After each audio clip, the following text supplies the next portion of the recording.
Hello friend, मेरे YouTube channel आत्मसम्मान में आप सभी का स्वागत है। आज हम लोग वैदिक काल की संस्कृति को दो भागों में बांटेंगे। पहला भाग पूर्व वैदिक काल, जिसको ऋग वैदिक काल भी कहा गया है, और दूसरा भाग उत्तर वैदिक काल। अब इसमें जो पहला है ऋग वैदिक काल, तो ऋग वैदिक काल को पूर्णतः हम लोग ऋग्वेद से ही मानेंगे। ऋग्वेद को संहिता भी कहा गया है और ऋग्वेद में 10 मंडल है।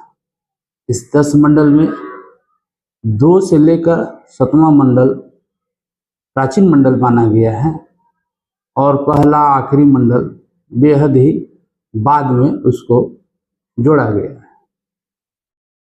यदि ऋग्वेद की तिथि को लेकर भी चर्चा करें कि इसकी ऋग्वेद की रचना का क्या समय रहा, क्या काल रहा, तो इसमें भी मतभेद है।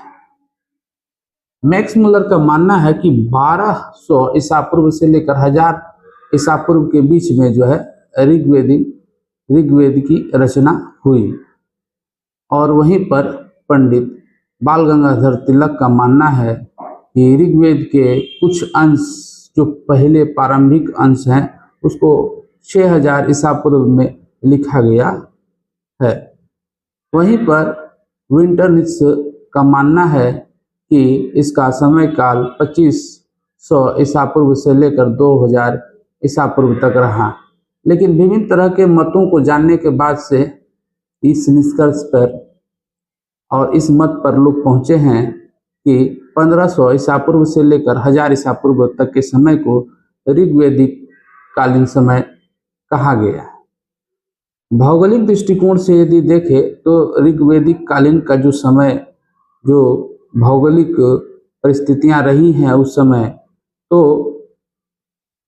इस ऋग्वेद में कई नदियों और पर्वतों का चर्चा है।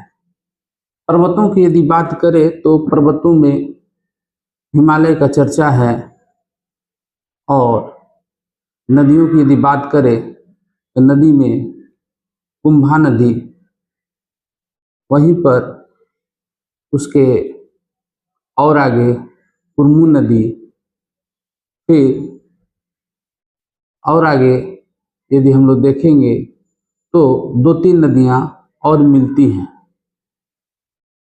फिर हम लोग पंजाब के तरफ जब आते हैं तो पंजाब के तरफ 5 नदियां मिलती हैं।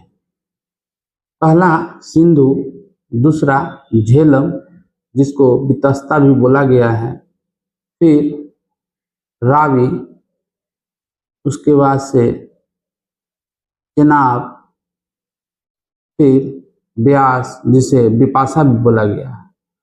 उसके बाद की कड़ी में यदि और नदियों की बात करें तो सतलज, सुताद्री और सरस्वती, यमुना और गंगा। अर्थात भौगोलिक दृष्टिकोण से देखें तो वैदिक संस्कृति अफगानिस्तान, पाकिस्तान और भारत के गंगा नदी के क्षेत्र तक फैला हुआ था और यह इसका विस्तार था।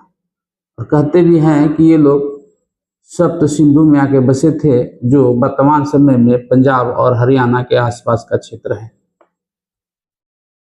इनकी राजनीतिक पर चर्चा करें तो इनका जो राजनीतिक संगठन था, यह संगठन की सबसे छोटी इकाई कुल हुआ करती।